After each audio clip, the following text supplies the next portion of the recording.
obligatorio y el espíritu de poder generar una norma para la ficha clínica es que sea un documento único para el paciente, que contenga toda su información. Es algo que hoy no está plasmado en la realidad porque los pacientes no tienen una sola ficha clínica de su vida, ¿sí?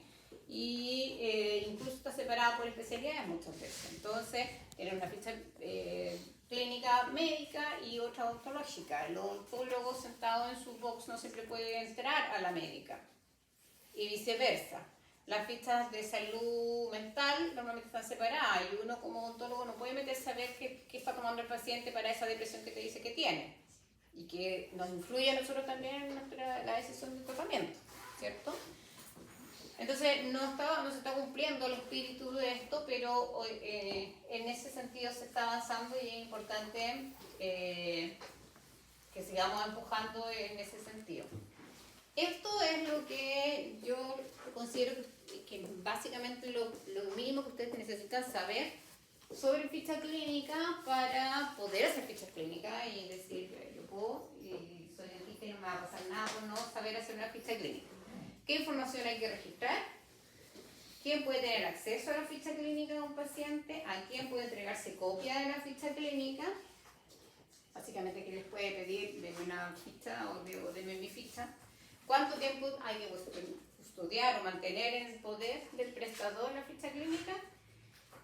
¿Y cómo la eliminamos? En todos esos procesos, ustedes se pueden, por desconocimiento, ustedes saben que nadie puede alegar desconocer la ley y por eso quedan impunes de una falta legal. Por lo tanto, estos son temas que se tienen que manejar para no equivocarse y no cometer una falta en cuanto a la custodia de las fichas clínicas.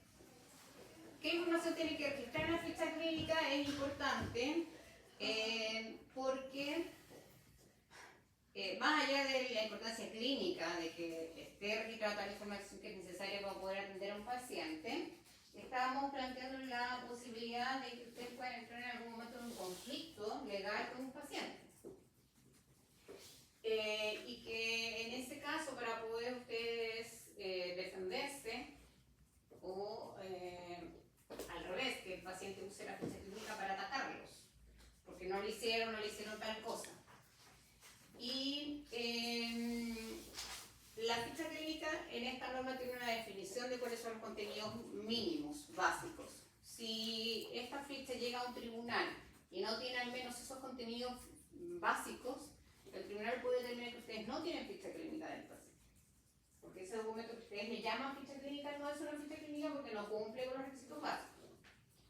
Por lo tanto, ustedes tienen que tener súper claro cuáles son esos requisitos básicos para no equivocarse al momento de generar sus propias fichas clínicas, porque claramente las fichas que ustedes van a generar cuando trabajen particular van a ser distintas a las que tienen acá en la escuela.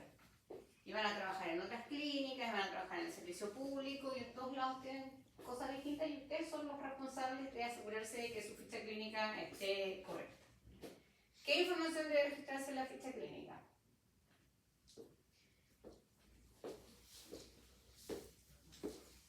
Antecedentes médicos, antecedentes familiares, la dirección del paciente, su edad, estado civil, a qué prestador esta pertenece, FONASA, CESATE.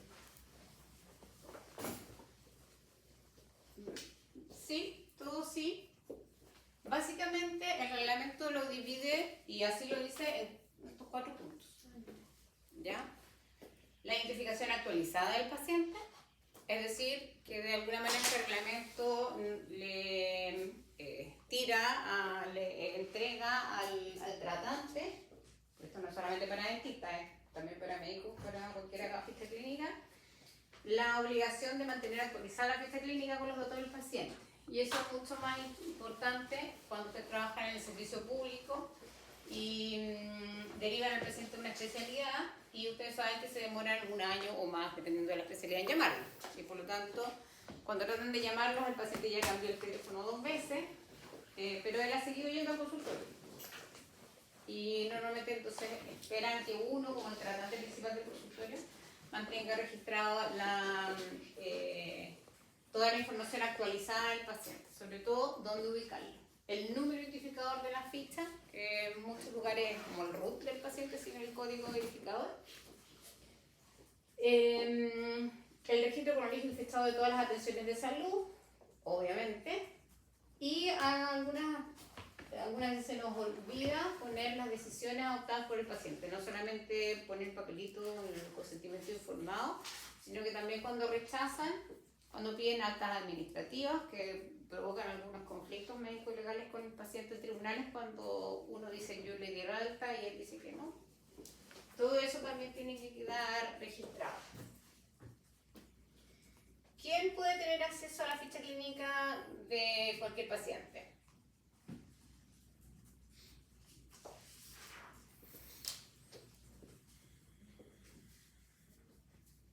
Que también es un error frecuente que cometemos, porque dice la norma que la ficha clínica va a tener acceso a ella los tratantes del paciente. Entonces ustedes pueden trabajar en el mismo consultorio o clínica donde el paciente se atiende, pero si usted no es tratante directo no tiene derecho a entrar a la ficha.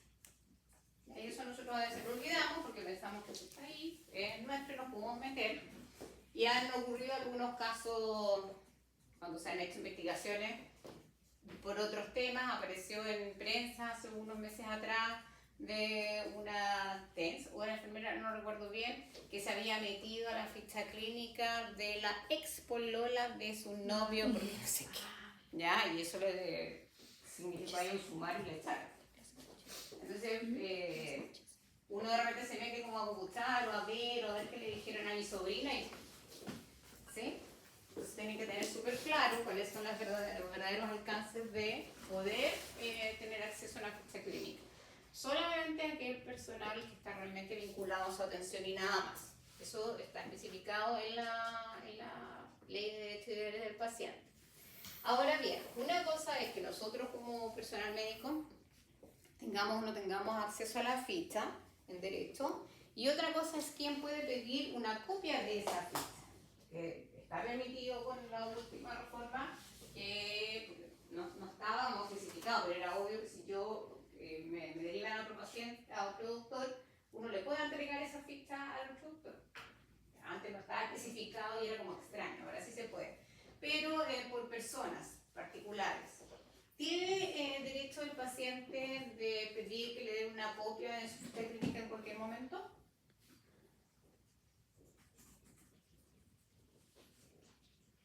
¿Sí o no? Yo creo que sí. Bien, pero no tiene que creerlo, tiene que saberlo. ¿Ya? Porque va a venir su paciente, se la va a pedir y usted le va a decir, creo que te la puedo pasar, pero no sé. Tiene que saber que se lo puede pedir. El paciente puede pedir en cualquier momento su ficha clínica. La ficha clínica no tiene como en la ley o en la norma una indicación específica de quién es el dueño de la ficha clínica. ¿Quién es el dueño de la ficha clínica, de su ficha clínica? ¿Usted o su médico? Los dos. Es como una especie de propiedad compartida, porque la información que tiene la ficha clínica es de usted, pero el documento en sí es de generación del dentista, en nuestro caso, y él tiene además el deber de custodia. Por lo tanto, es una especie de propiedad también.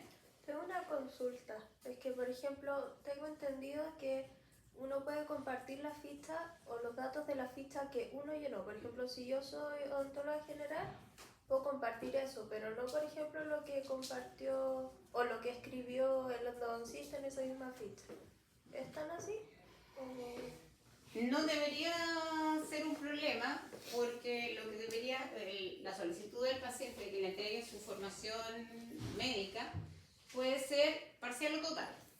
Si él quiere lo que usted le hizo, le puede pedir solamente lo que usted le hizo, o solo su radiografía, o solo la parte de la endodoncia, da lo mismo.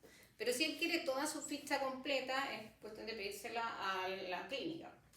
Entonces, no es que usted le diga, yo te doy mis hojas y el otro le da las hojas, es como gestionarlo para que la clínica le entregue la ficha completa, que es lo que el paciente puede pedir o no. Si él dice la quiero entera, hay que gestionar para entregársela entera, porque es su deber. O sea, como prestador, usted no hizo el resto, pero es su deber ayudar al paciente para que pueda obtener lo que le está pidiendo, que es completo. Y la ley dice parcial o total de la ficha clínica.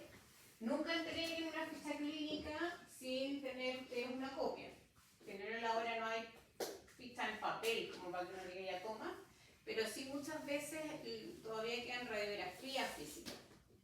Ustedes reciben la radiografía física, lo atienden al paciente y después se va y te le devuelven la radiografía. Las radiografías son parte de la ficha clínica y por lo tanto no se la devuelven al paciente sin que hacer una copia. Sacarle foto por último y lo meten en la ficha si es digital. ¿Ya? Pero no se queden sin ella. Muchos de los problemas en los que se meten los colegas, de mi experiencia, es por no poder demostrar cómo estaba el paciente antes de, con esas radiografías que se tomó antes de. Entonces el paciente tiene el derecho de pedir su ficha clínica, pero ¿quién más la puede pedir? Además del paciente. Si viene la esposa de su paciente, ¿le pueden pedir la ficha clínica?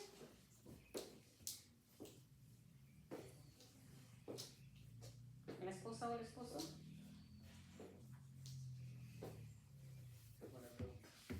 No puede. ¿Ya? Los cónyuges no son la misma persona, así que no puede entregarse. ¿En ningún caso? En ningún caso. ¿Y si tiene algún poder? Solamente, y eso puede ser el marido, el esposo, el hijo, el vecino, la señora Pochito que vive en la esquina, si viene con un poder notarial, firmado por el paciente, ahí se lo puede entregar a cualquier individuo. Pero si viene el esposo o esposa a pedirla porque sí, no se lo pueden entregar. A los papás de los pacientes. Si el paciente es menor de edad. Si el paciente es menor de edad, sí. Si no, no. No importa que el cabro chico tenga 19 y el tratamiento se lo esté pagando la mamá. No se lo pueden entregar sin una orden específica del paciente que ya es mayor de 18 años. Y en caso de fallecimiento del paciente, los herederos también lo pueden ir a pedir. ¿Ya? Pero no si está vivo el paciente, como, ay, yo voy a ser heredero de mi papá cuando se muera. No. Si el paciente es fallecido, ahí recibe uno de herederos. Esos son las personas, ya que se los pueden pedir. El titular, el representante legal, o sea, los apoderados de los chicos, los herederos y cualquier persona que tenga el poder notarial firmado. Las instituciones que se lo pueden pedir, y ustedes tienen que entregarlo, que se lo puede pedir por persona, son los tribunales de justicia, cuando están conociendo algún tema que tenga que ver con su ficha clínica. O sea, si ustedes lo están acusando de malpraxis, en ese tribunal, él les puede pedir la ficha clínica para acá, y ustedes se la tienen que entregar. Y lo mismo, los fiscales y los abogados de las partes, siempre y cuando tengan la autorización de ese juez, de ese tribunal que está viendo el caso, que inicialmente va a ser un tribunal de garantía, o un tribunal civil si es un peritaje civil. ¿Ya? Pero eso tienen que tener la autorización del juez. No. Y por último, que en nuestro caso no se da tanto, el Instituto de Salud Pública, en los casos en que conocer el contenido de las fichas ayude al propósito del Instituto de Salud Pública. Que en nuestro caso, como dentista, no es tan frecuente como puede ser en medicina. ¿Ya? Entonces tenganlo claro porque puede venir un fiscal o un abogado, el abogado del paciente puede venir a pedir la ficha clínica. ¿Se la pueden entregar? ¿O bajo qué condiciones se la pueden entregar? Al abogado de su paciente. Con autorización del tribunal. Con la autorización del tribunal o con el poder del paciente. ¿Ya? Pero solamente así como, hola, soy el abogado de... No. ¿Ya? Y lo mismo los fiscales que a veces se quieren pasar de listos y quieren tener una información extra para investigar antes de formalizarlos. Pero no les den ustedes herramientas para que lo formalicen. Si el tribunal no acepta, no le da autorización al fiscal, ustedes no le pueden entregar nada. ¿Ya? Para su propia defensa. ¿Cuánto tiempo debe mantener la ficha clínica antes de poder eliminarla? 15 años. ¿15 años? ¿Máximo? ¿Mínimo 15 años? ¿Máximo 15? No, mínimo 15 años. Mínimo, no más lógico. Lo pueden tener para toda la vida. Hoy por hoy, que las fichas clínicas son electrónicas, a veces uno teniendo el espacio puede simplemente no notarlas jamás. Cuando era papelito era más importante esto porque ya los hospitales no sabían qué hacer con las fichas clínicas. Entonces, 15 años mínimo, ¿desde cuándo?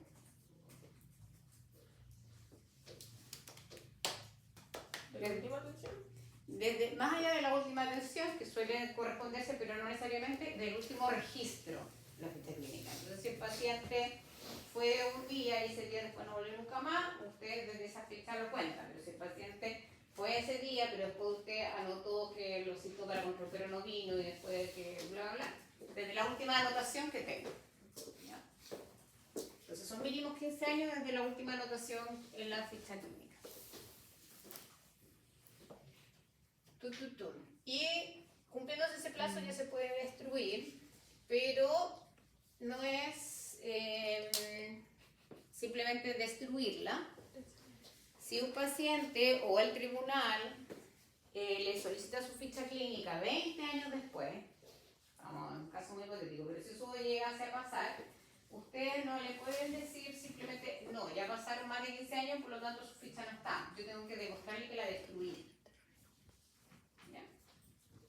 Tengo la potestad de destruirla, pero si no la hice, tengo que seguirla salvaguardando. Para yo poder destruirla, o sea, y quedar como yo ya no la tengo, tengo que tener un medio de demostración de que efectivamente está destruida, ya sea en papel o borrada de todos los sistemas. Y para hacerlo entonces, yo tengo que generar un acta donde estén incluidos dos datos importantes de... ¡Uy! ¿Por qué está azul? Dos datos importantes que decíamos que tenía que tener la ficha clínica. El nombre del paciente y el número identificatorio de la ficha clínica. Genero esta acta y si trabajo en servicio público voy a tener que hacer una resolución. No se ve porque, no sé por qué está azul. Una resolución fundada. Eso es una orden del jefe del servicio para que se puedan destruir esas fichas que están en esa acta. Y si usted es prestador privado, hace la misma acta y la lleva a un notario. El notario certifica que esas fichas van a ser destruidas y ahí recién las puede destruir. Y esa acta no la puede perder nunca jamás, por si viene algún paciente y le exige su ficha clínica y usted ya no la tiene, tiene que poder demostrar que la destruyó, no que la perdió simplemente. Más allá de que hayan pasado o no los 15 años. Ténganlo presente. Léase el reglamento por su propio bienestar laboral. Ya, y sobre el consentimiento informado. ¿Qué es el consentimiento informado?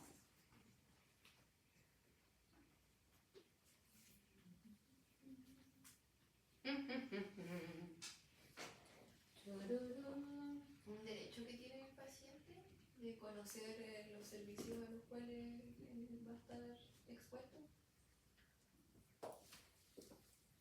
Sí, está un poco rara tu definición, pero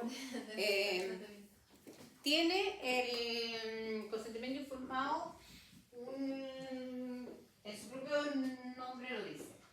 Nosotros estamos buscando el consentimiento del paciente para hacer el tratamiento, pero esto tiene que ser informado.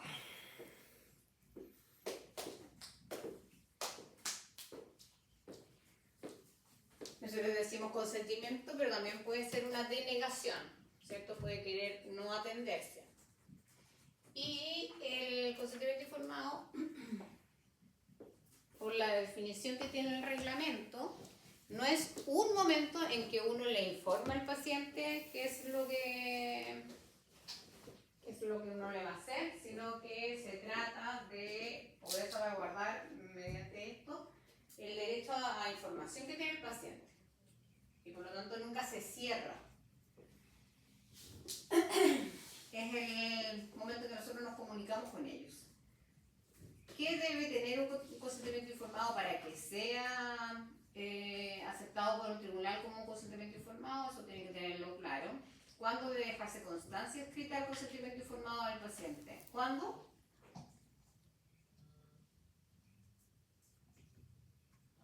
¿Siempre, siempre? ¿Casi siempre? Antes de realizar el tratamiento. Pero no siempre.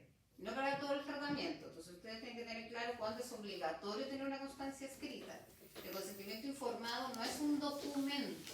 El consentimiento informado es eso, el proceso de información, y en algunas instancias la ley y el reglamento reglamentos exigen que quede un papelito firmado. ¿Ya? Entonces usted tiene que tener claro cuándo es obligatorio tener el consentimiento informado firmado.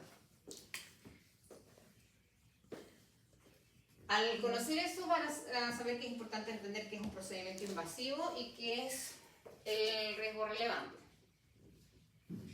Entonces, dice la norma que el paciente tiene derecho a estar informado sobre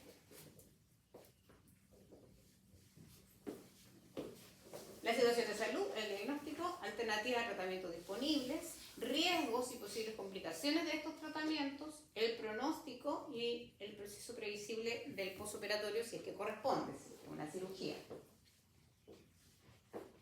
¿Qué diferencia hay entre situación de salud y diagnóstico?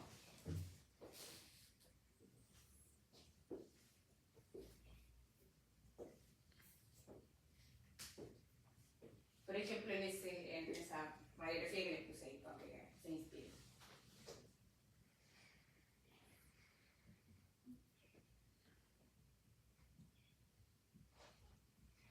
Nosotros normalmente cuando informamos al paciente sobre lo que le está pasando, le informamos un diagnóstico. Yo le hago un diagnóstico, le digo usted tiene tal cosa y le podemos hacer esto o esto, pero si le hacemos esto, estos son los riesgos, esto otro, cómo esperar este tipo de recuperación con cada uno de los tratamientos, si es que no, si lo vamos a operar va a tener estas consecuencias o estas molestias, bla bla. Y muchas veces se nos olvida informarles sobre su situación de salud. Y por ejemplo, en este caso, este paciente, ¿qué es lo que tiene? ¿Qué es lo que nos está mostrando esa línea rojita? ¿Qué es periodontal? Claro, que un paciente que tuvo una enfermedad periodontal tiene, por lo menos hasta donde nosotros sabemos, porque como no lo hemos evaluado clínicamente, no sabemos si tiene una enfermedad periodontal activa, pero claramente por lo menos tiene una secuela. Entonces, no es lo mismo cuando nosotros conversamos con un paciente y le damos su diagnóstico, un paciente de una enfermedad periodontal, de un tratamiento rehabilitador, como es el diente que necesita ahí abajo, o si necesitamos hacer una endodoncia o bla bla bla.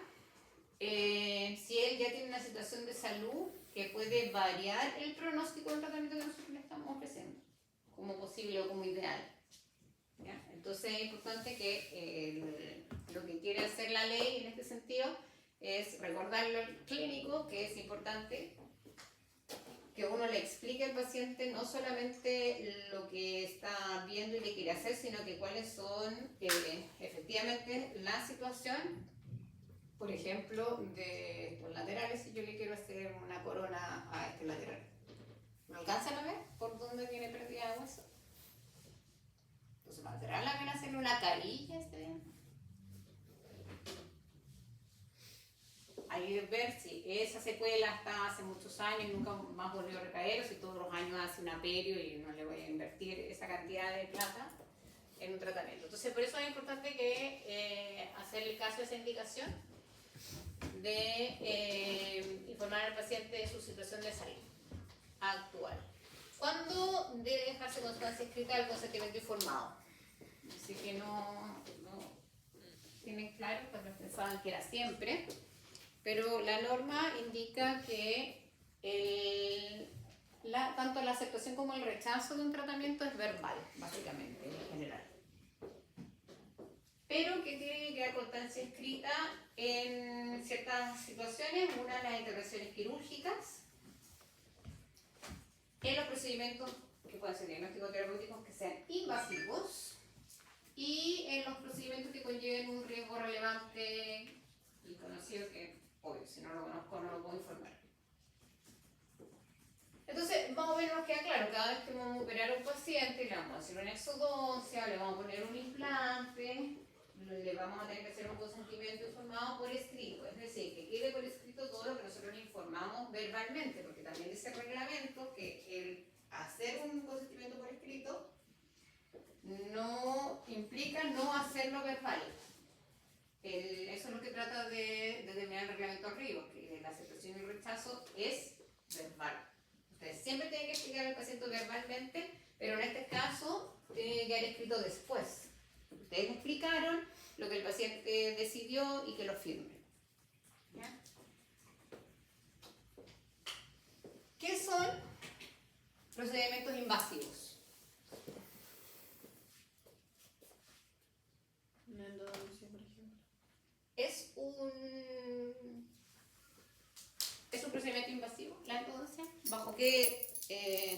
¿bajo qué,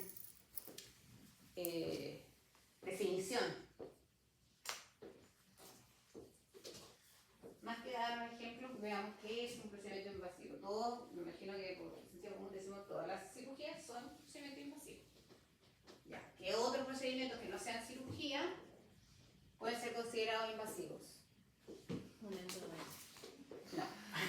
Dale por la endodoncia, pero no. ¿No es invasivo? No. ¿Y por qué, por ejemplo, nosotros al hacer una endo en la U tenemos que hacer Ustedes hacer un documento? el paciente tiene que hacer el consentimiento informado porque así funciona cuando uno está en la No, U. pero es aparte, con pronóstico y todo el...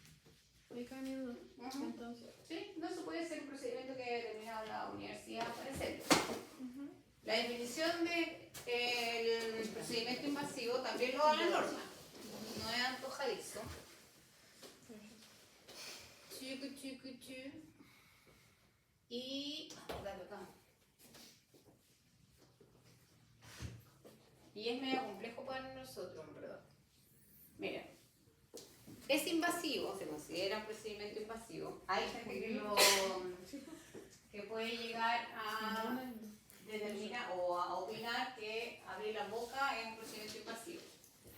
Pero revisemos bien la definición. Es invasivo, dice el reglamento, todo aquello que involucre solución de continuidad de piel o mucosas. O sea, para nosotros la cirugía es todo muy bien. Pero pensamos también que una inyección de anestesia podría ser también considerada entonces un procedimiento invasivo. ¿Qué es lo que pasó en verdad cuando se escribió este reglamento? Es que no había ningún dentista sentado trabajando, fueron puros médicos. Entonces ustedes piensan en esta definición como para un médico, hacer un consentimiento informado por escrito no es un gran problema. Porque a menos que uno sea, no sé, ginecólogo o proctólogo, no hace un acceso instrumental a cavidades naturales, a menos que esté operando. Pero nosotros hacemos eso siempre, todos los días de hecho, porque la boca es una cavidad natural. Entonces, ahora el reglamento se está tratando de cambiar a vía natural, para que la boca como cavidad no quede, pero por ahora, lamentablemente, tenemos incluido esta definición que corresponde al reglamento. Entonces todas las cirugías y aquello que se considere un acceso instrumental a una cavidad natural realizado por técnica estéril y que produzca dolor en el paciente.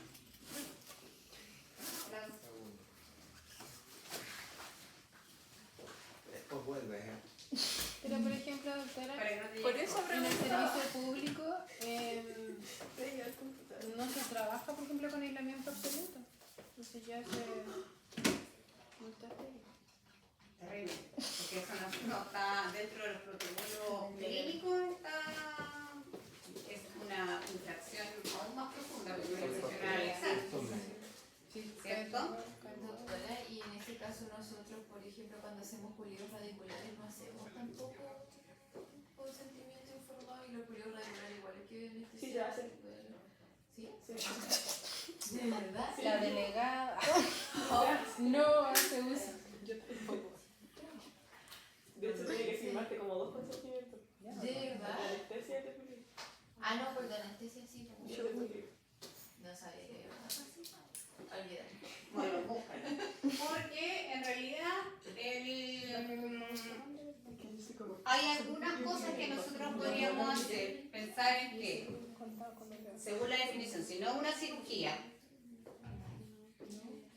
cualquier otra cosa que nosotros hagamos en la boca que necesite anestesia tendría que tener un consentimiento informado por escrito por la anestesia y porque se supone que provoca dolor, si no una anestesia. Pero eso es básicamente todo lo que hacemos. Excepto a lo mejor la segunda sesión de instrumentación de la endodoncia que ya no duele. Que a lo mejor lo puede hacer sin anestesia, dependiendo, pero si uno dice, entonces en APS no, porque no necesito técnica estéril, o sea, ya no le va a doler, son juntas, es decir, lo que te están pidiendo es que necesites técnica estéril y duela, lo que es absurdo.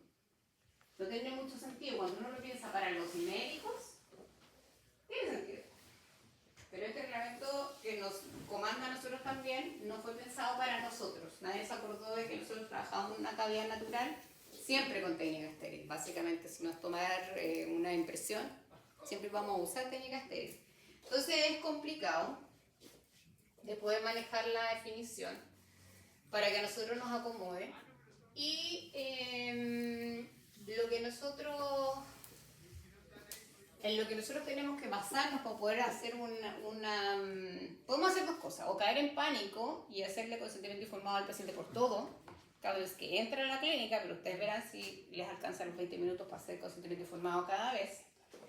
Otro que se hace bastante seguido es que cuando el paciente ingresa a tratarse a una clínica, se le hace un consentimiento informado para ponerse la anestesia para siempre. No para cada vez, sino que para que entiendan que cada vez que le ponen anestesia, estos son los riesgos. O podemos pensar en este otro elemento que da la norma, que es el riesgo relevante. ¿Cómo se evalúa el riesgo relevante?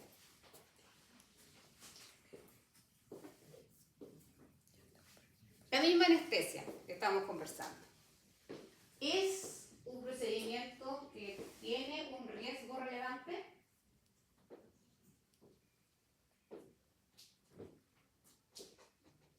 Para la salud general del paciente. La anestesia sí.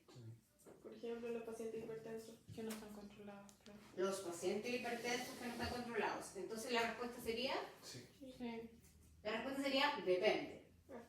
Depende del paciente, no del procedimiento. Si un paciente, dígame. Y en caso, por ejemplo, que se utilice una mala... Porque estamos hablando solamente de la anestesia. Si se le inyecta, por ejemplo, en un vaso sanguíneo. Pero ese es un error de la técnica. Claro, por eso. O sea, si hablamos de anestesia en general, tendría riesgos también, independientemente de la técnica o es algo por separado. No, o sea, si usted me dice, le voy a hacer una cirugía de tal tipo, pero me voy a equivocar al hacerla, obviamente tengo otros riesgos, pero usted no puede informarle al paciente que usted se puede equivocar.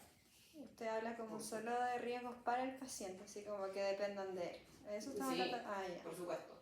En los consentimientos informados, uno en realidad podría poner cualquier riesgo. Le voy a hacer una endodoncia y puede quedarse ciego.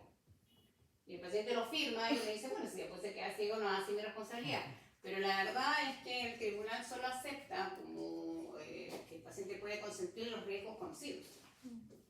Y que efectivamente traigan el tratamiento. ¿Ya? Entonces, el consentimiento informado no es en ningún caso algo que realmente sea demasiado relevante en un caso por responsabilidad profesional. Yo, en general, me pasa harto que en los casos que tengo que ver, los colegas se olvidan de hacer un consentimiento informado, no lo tienen hecho, ponte tú, pero lo que evalúa el tribunal es si el dentista se equivocó, no si tenían o no tenían hecho consentimiento informado.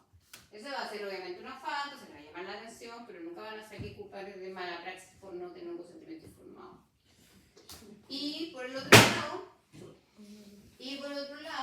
o de manera similar, un consentimiento informado no puede decir cualquier cosa.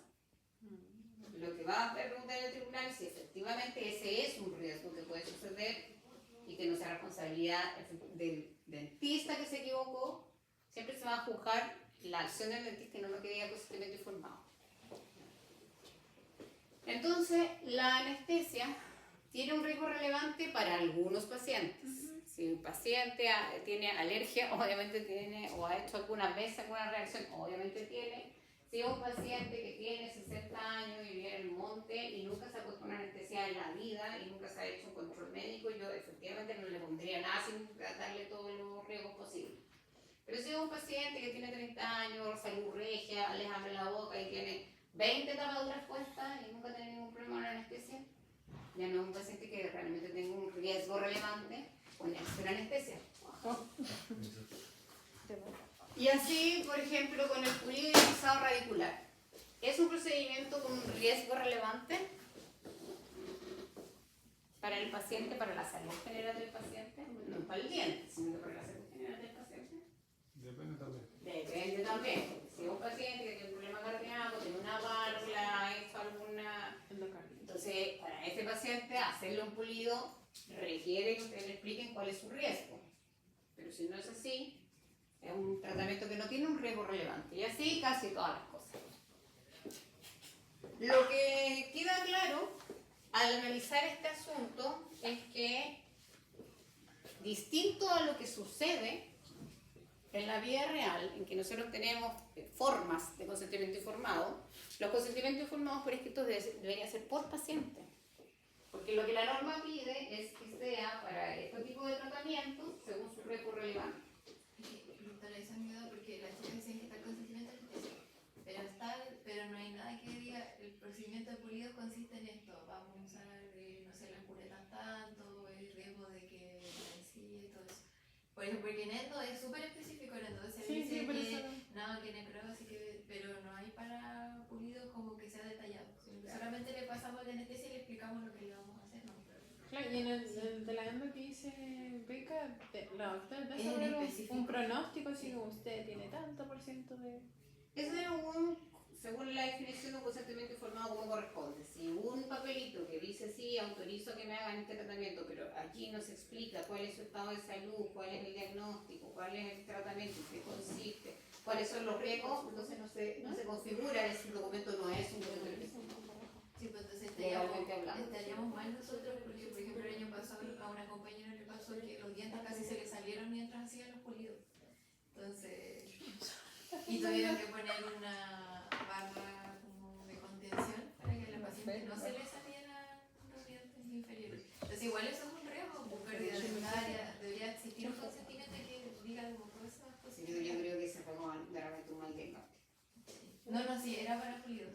No, claro, Lo hizo pero- con la periodicita, de hecho. Pero un día, ya, no me voy a meter con la colega, pero si me tocara este caso a mí hipotético de que me pasara eso, mi opinión ante el tribunal sería que ese diente no estaba pulido. Sí. Porque si al hacer el tratamiento el diente se salió, era porque el diagnóstico estuvo mal efectuado. Pero no estoy diciendo eso de la colega, estoy diciendo que eso es lo que yo diría en el caso hipotético. ¿Ya? O sea, ella es otra cosa. De nuevo, ustedes saben cuáles son los tratamientos. Y en un diente que realmente se puede beneficiar de un pulido alisado radicular, no se puede salir si ustedes hacen el pulido permanente. Entonces no pueden informar en un consentimiento informado que cuando le hagan el pulido puede ser que se le caiga el diente. No significa que ese diente no estaba pulido. Imposible. Entonces, claramente si ustedes terminan en tribunal por eso, el perito que hable a nombre del paciente seguramente va a decir que el diagnóstico estuvo equivocado.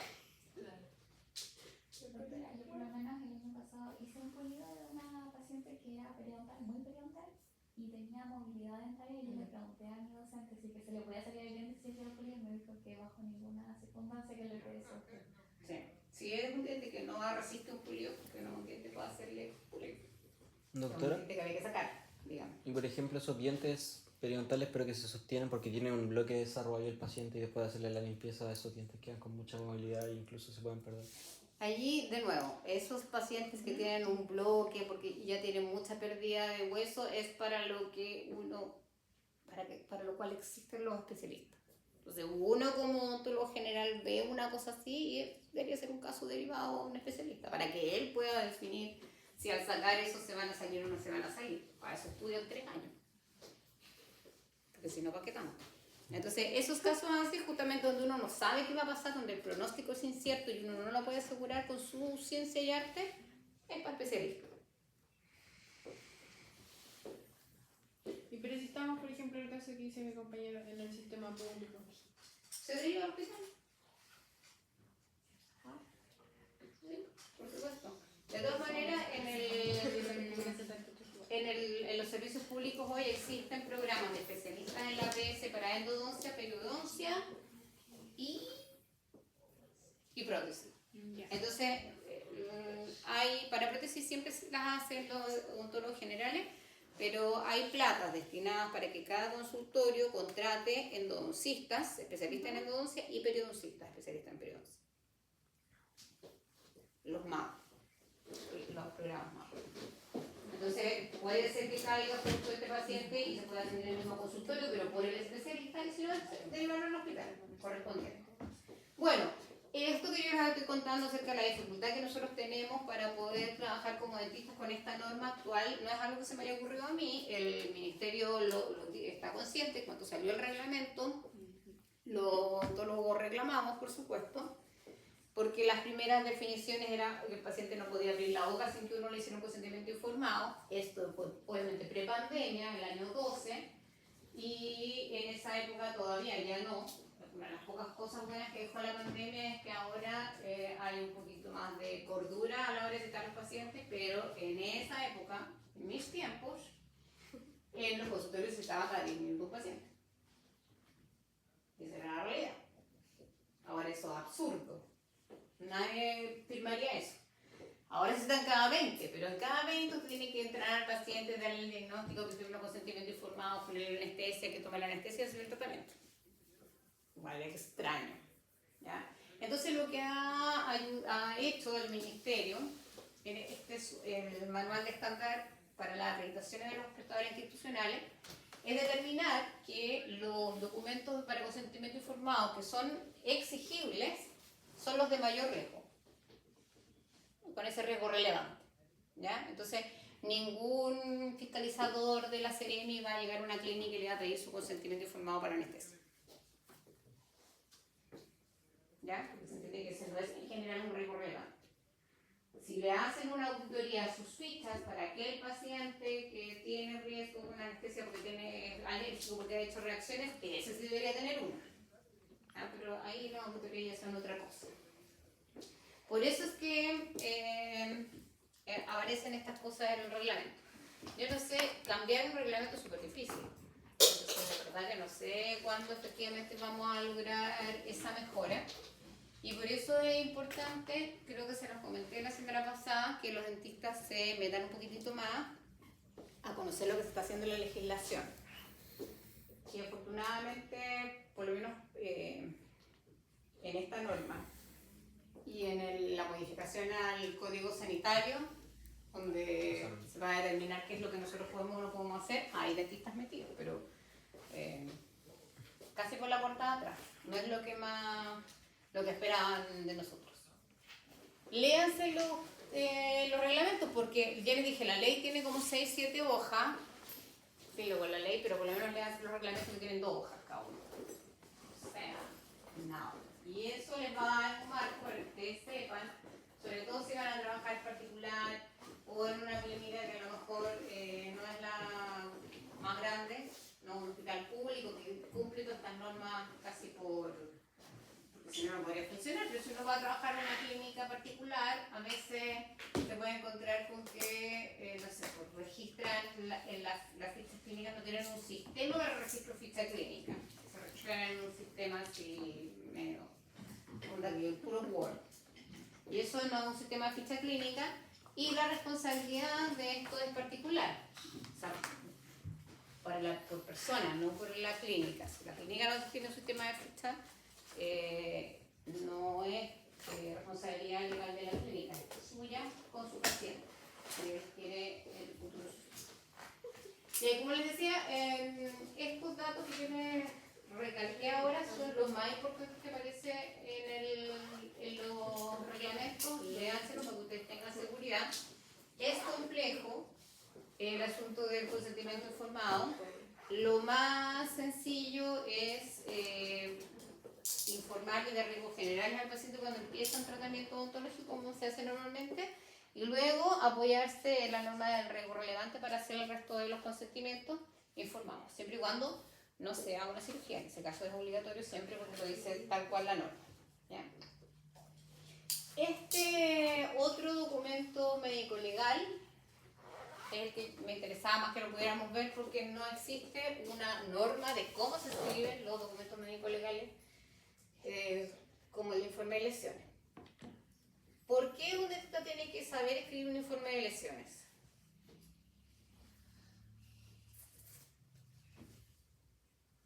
¿Por cuál? ¿O no tiene que saber? ¿O solamente el legista o el forense? Por ejemplo, si nosotros estamos atendiendo niños y nos damos cuenta de que, no sé, están sufriendo violencia o algo así, es nuestro deber reportarlo. Sí, y no solamente con los niños. El Código Procesal Penal de nuestro país indica una obligación de denuncia para todos los profesionales de salud que tengan conocimiento de algún delito. ¿Cómo puede ser maltrato infantil? Pero también la violencia de género, ¿no? O el asalto, da lo mismo. Y ese es el artículo 175. El artículo 200 dice, además, que nosotros como personas de salud tenemos obligación de denuncia de todas las lesiones con relevancia médico-legal que lleguen a nuestro consultorio.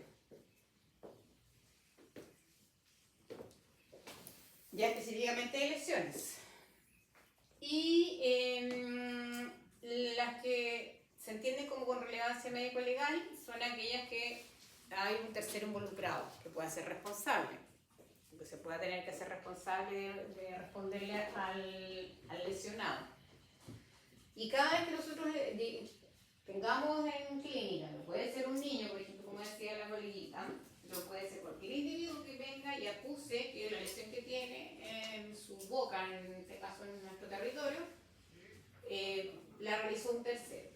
Violencia común en la calle, porque lo asaltaron, porque lo atacaron, violencia de género, violencia maltrato infantil, pero también accidentes de tránsito, accidentes laborales, de seguro escolar, también hay que preparar un informe de lesiones. Y el mismo código indica qué es lo que tiene que tener mínimamente el informe de lesiones. El estado del paciente, los signos externos de las lesiones, la exposición que hiciera el afectado de cómo se lesionó.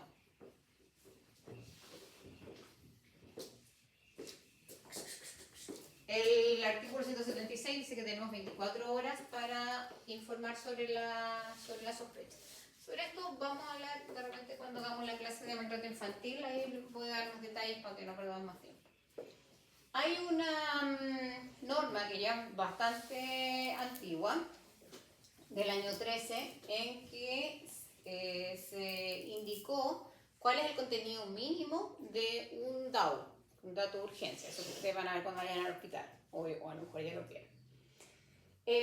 Y en estos DAU se indica que cuando es un accidente hay que poner, que les puede llegar a ustedes, a su clínica o al CESPAM, tipo accidente, lugar del accidente, motivo de la consulta, eso es para darle un contexto. La hipótesis diagnóstica inicial, que básicamente se refiere a cómo está el paciente, describir y fijar las lesiones. ¿Qué quiere? Es bien larga. Piden que se entregue el pronóstico médico-legal provisorio del paciente, que es distinto del pronóstico de salud general. ¿Sí? Es un pronóstico de tratamiento, es un pronóstico médico-legal. Es decir si este paciente tiene lesiones graves, menos graves o leves. ¿Sí? Entonces, para poder llenar la DAO hay que conocer la definición de cuándo una lesión es grave, menos grave y leve.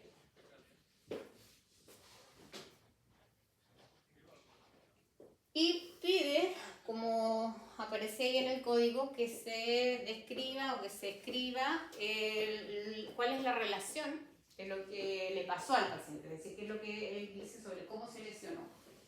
Y esto es para que nosotros podamos hacer una comparación y ver si lo que el paciente nos está contando sobre cómo se lesionó es compatible con lo que yo estoy viendo de cómo se lesionó.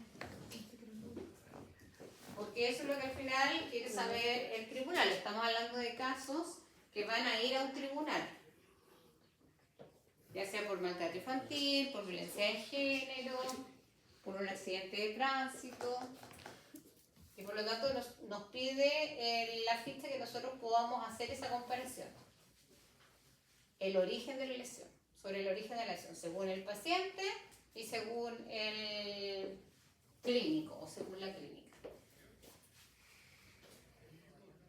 Entonces, básicamente, cuando nosotros nos enfrentamos a un paciente lesionado, tenemos que poder decir esto.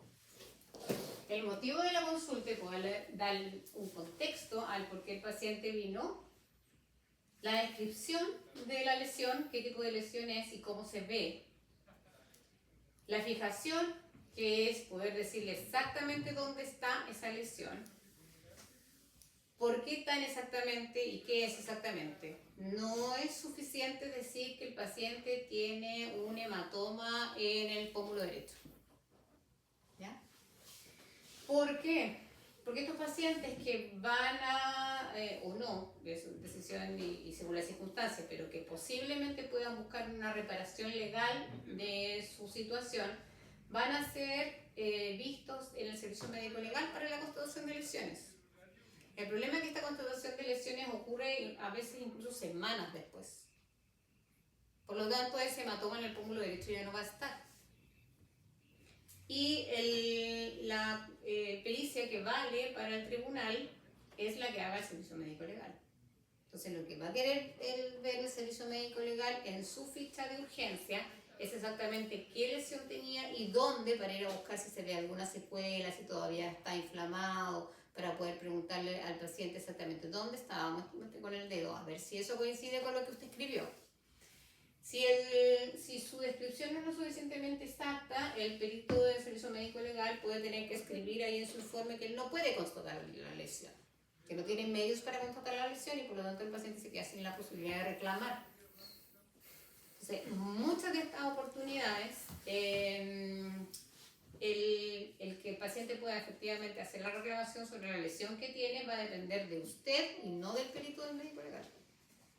De usted que recibió a ese paciente en su consulta particular o en la APS o en el hospital donde está trabajando y le hizo este primer informe de lesiones. Por eso es importante que quede bien hecho. La calificación, que es el pronóstico médico legal, y la compatibilidad. Esas son las cosas que nosotros tenemos que tener en consideración. Para describir las lesiones, de nuevo, no hay un manual de cómo describir una lesión y ustedes lo pueden hacer como ustedes quieran. Esto es como yo aprendí a hacerlo en el servicio médico legal. Para describir correctamente una lesión, tenemos que primero determinar qué tipo de lesión es, indicar qué color tiene, la forma y el tamaño. Con eso está. Y en general en nuestro territorio, nosotros tenemos sobre todo lesiones con connotación médico-legal, por supuesto, producidas por agentes mecánicos.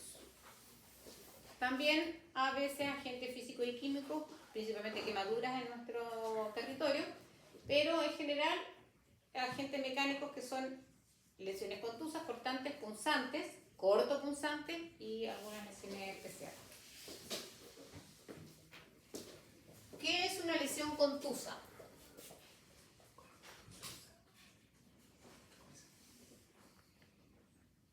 ¿Un gol? ¿Cómo es el elemento que produce ese golpe para que usted diga que es contusa? ¿Contundente? También contundente, se le dice objeto contundente, objeto contuso. Sólido. Sea pesado. Que sea pesado, sólido, básicamente que no tenga puntas ni filo, que sea rojo, ¿ya? Pero punta, punta, y filo, filo. Esta es la punta de la mesa, pero no es una punta. Esto sigue siendo rombo, aunque sea la punta de la... Este es el filo de la silla, pero no es un filo, porque no corta, ¿ya? Las lesiones contusas, entonces, en nuestro territorio y en general, pueden ser lesiones sin solución de continuidad y lesiones con solución de continuidad. ¿Sí? La más típica que nosotros vemos como lesión contusa es una transvasación. Nosotros vemos en la piel un cambio de coloración después de ese golpe, que puede tener o no un aumento de volumen. ¿Sí? Nosotros diríamos los moretones y los chichones. ¿Cómo se llaman los moretones? Hematoma. Equimosis. Y los chichones se llaman hematoma. Es decir, si tiene aumento de volumen es un hematoma. si no es una equimosis.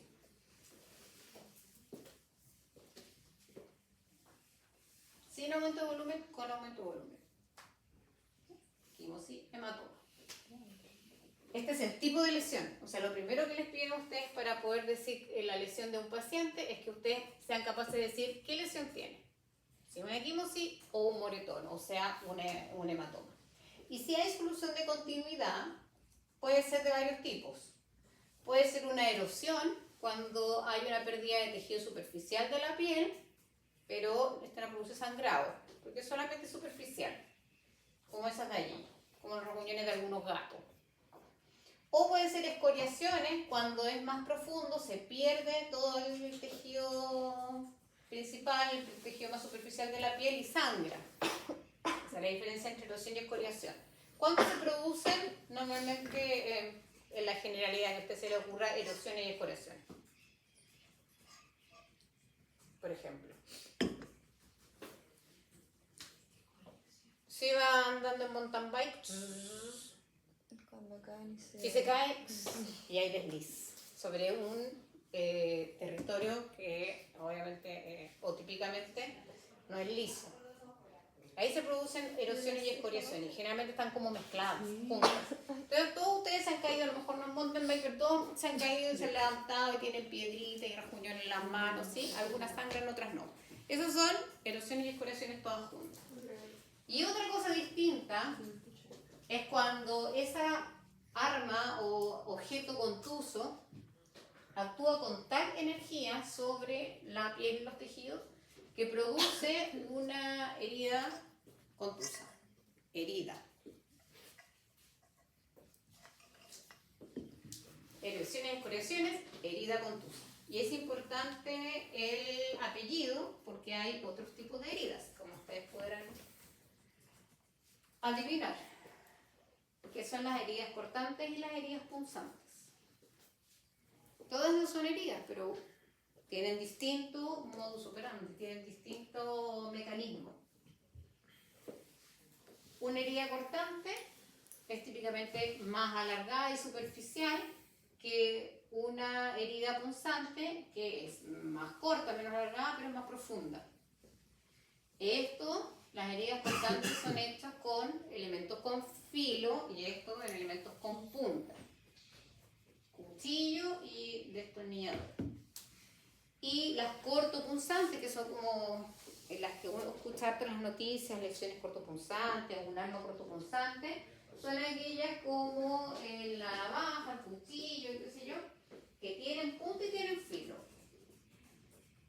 Entonces operan penetrando y cortando. Esto que ustedes ven acá se llama cola del corte. Entonces una lesión cortante tiene una cola. Y lo que nos señala esa cola es la dirección del corte. Es decir, que el malhechor, el atacante, estaba a este lado y lo atacó así. En la cortopunzante se ve una pequeña colita, es más pequeñita. Pero él hizo así y tiró para acá. Entonces, cuando nosotros aprendemos a leer ese tipo de situación, nosotros sabemos que a esta persona la atacaron de frente y no de espalda. Ella podría reclamar, ella no, porque lamentablemente fallecía, pero ella podría reclamar, es que me atacaron por la espalda, y uno podría mirar y decir, bueno, porque el corte nos señala otra cosa. Para eso es que uno estudia lesionología. Cuando hacen una constatación de lesiones en una APS, porque ustedes son generales o tienen otra especialidad, no es necesario que sepan ese detalle lo ve después obviamente el perito del médico legal, pero es necesario que ustedes le hayan descrito eso, porque él en 2 semanas no va a ver la cola, no va a ver la herida, no va a ver nada. Si ustedes no le describieron que la lesión se veía así, con una cola en esta dirección, él no lo puede saber. Y no va a saber si creerle o no creerle a la persona en cuanto a si lo atacaron de frente o por la espalda. Y estas son heridas, al igual que las heridas contusas. Por eso es importante usar bien el apellido. Herida cortante, herida punzante, herida contusa. La herida cortante con un objeto con filo, en cambio la herida contusa es con un objeto romo, que actúa con tal energía que rompe los tejidos. Y ustedes pueden ver que hay harta diferencia entre los dos tipos de heridas. Una tiene los bordes limpios y definidos básicamente, y el otro tiene borde irregular porque se produce por desgarro y no por un corte. Y muchas veces vemos estos puentes tisulares, que son pedacitos que todavía están unidos del tejido. Doctora, ¿y la imagen de la derecha sabe qué pasó? ¿El de allá? Un hacha.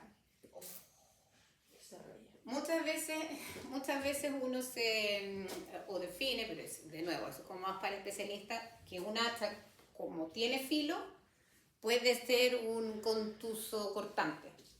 Pero aquí claramente ustedes pueden ver que el mecanismo principal es lo contuso, que la piel se rompió. Pero si nos vamos un poquito más para atrás, uno podría decir, oye, acá aparece corte. Entonces, posiblemente era un hacha afilado, que actuó para cortar. Lo mismo pasa, yo lo he visto una sola vez, pero se supone que puede ser más frecuente, cuando un vidrio cae en una persona. En la cara, no tiene el cuerpo, pero... Entonces, es también cortante, pero la acción de ese filo que tiene ese vidrio, en este caso esta hacha, es por la energía. Y no por si yo agarro el hacha y le hago así, no te va a quedar así. Aquí hay un cortecito, pero eso se produjo porque se hizo una energía. Y lo mismo el vidrio, si yo le paso así el vidrio, obvio me voy a quedar con un corte, pero si se lo tiro desde arriba, dejo la barra. Entonces por eso es que yo lo simplifico y digo herida contusa. Pero los forenses que les gusta complicarse la vida podrían decirle corto contusa, contuso cortante. Too much. ¿Ya? Pero sí puede ser posible. Y las lesiones que nosotros en realidad deberíamos ver más principalmente son las lesiones odontológicas, son lesiones especiales. Están dentro de las lesiones especiales porque en general los médicos ni siquiera lo intentan mucho. Muchas veces inventan o simplemente no saben y llaman a alguien más que lo haga. O los que se creen gestores lo hacen y no lo hacen muy bien. La verdad. Se equivocan y no saben muy bien cómo diagnosticar, darle un diagnóstico a un traumatismo dental. ¿Ustedes conocen eso? No sé si...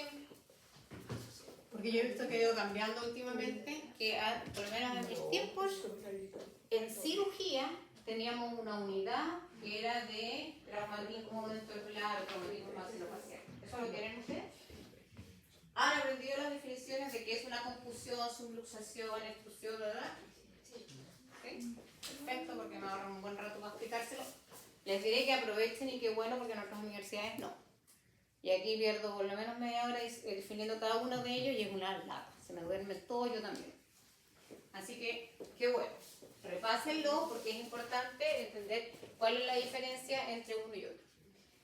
En lo concreto, les voy a decir que hace nada, hace unos pocos meses en mi trabajo en el hospital, en el servicio de salud, tuvimos un conflicto porque en un accidente escolar, en un consultorio de mi red, la doctora hizo el informe de lesiones diciendo que este pacientito, que ya era casi adulto, de 16, 17 años, tenía una subluxación lateral.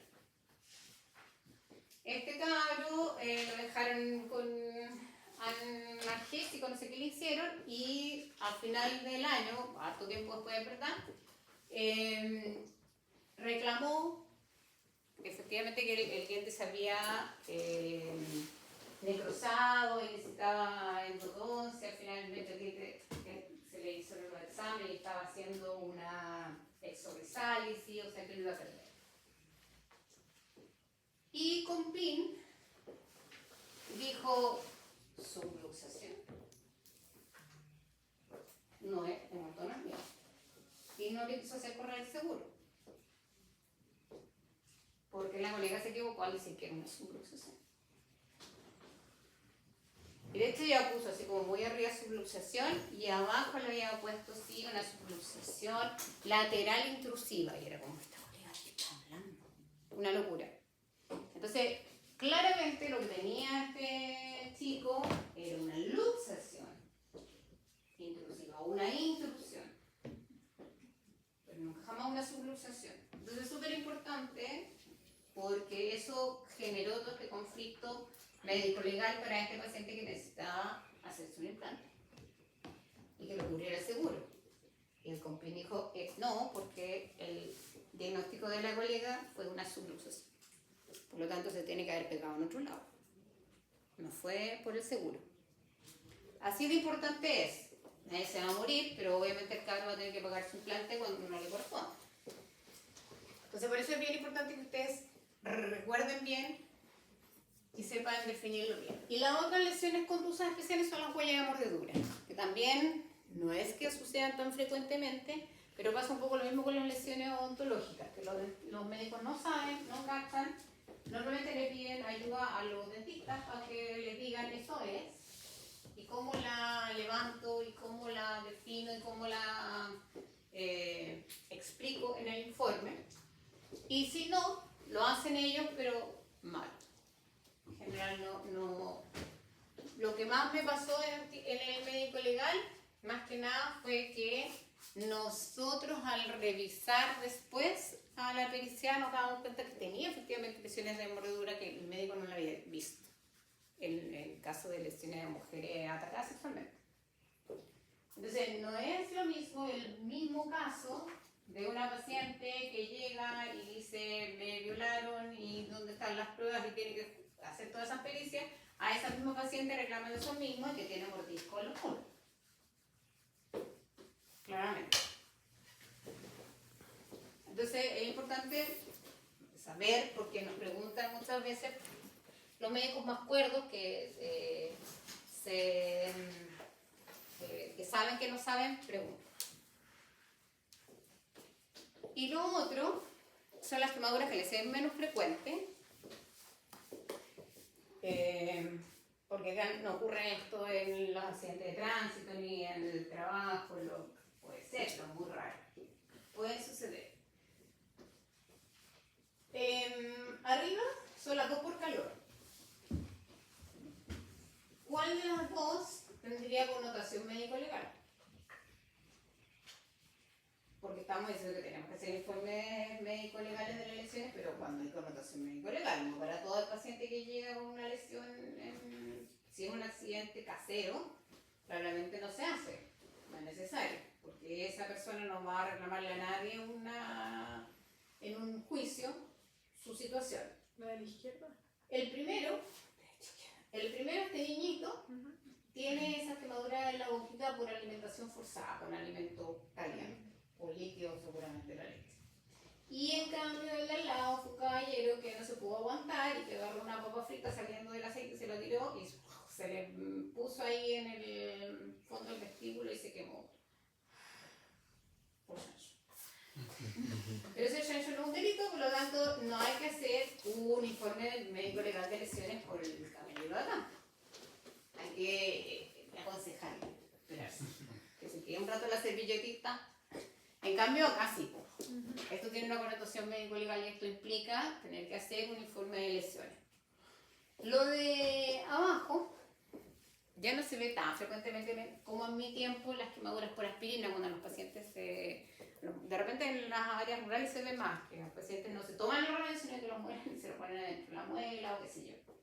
Yo tengo un paciente que se puso ahí aspirina y se le quemó.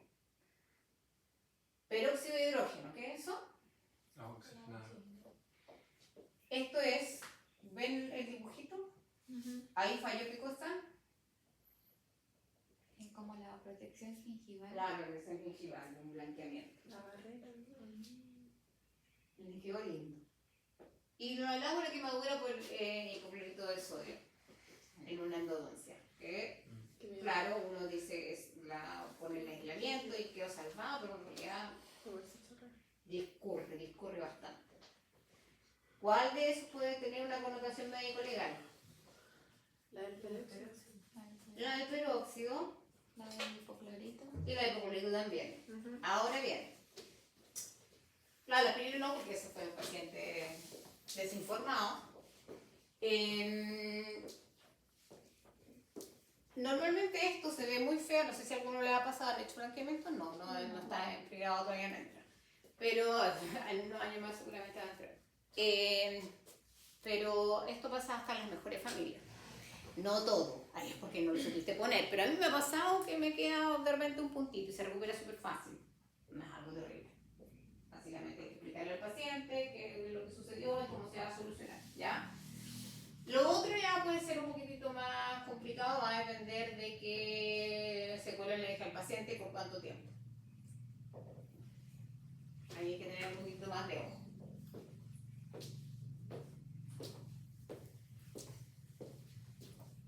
Y por supuesto puede un paciente venir y pedir que le hagan un informe por responsabilidad profesional. Ahí hay que tener siempre ojo con no convertirse en parte y juez al tiro. Si a ustedes les llega un paciente que les dice, mira cómo me dejó la doctora, primero tratar de explicarle al paciente, esto pasa por esto, se va a solucionar así, tranquilo, no sé qué.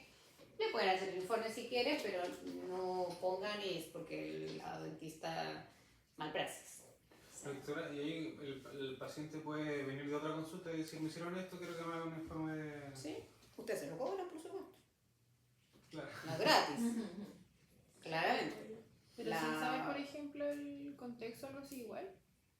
Lo hacen tal cual si ustedes lo quieren hacer, pero se lo tienen que cobrar. En este contexto es cobrable, totalmente. ¿Ya? Cuando hay lesiones en que puede haber un reclamo civil, como en este caso tendría que ser, porque esto difícilmente podría considerarse una lesión. Es una complicación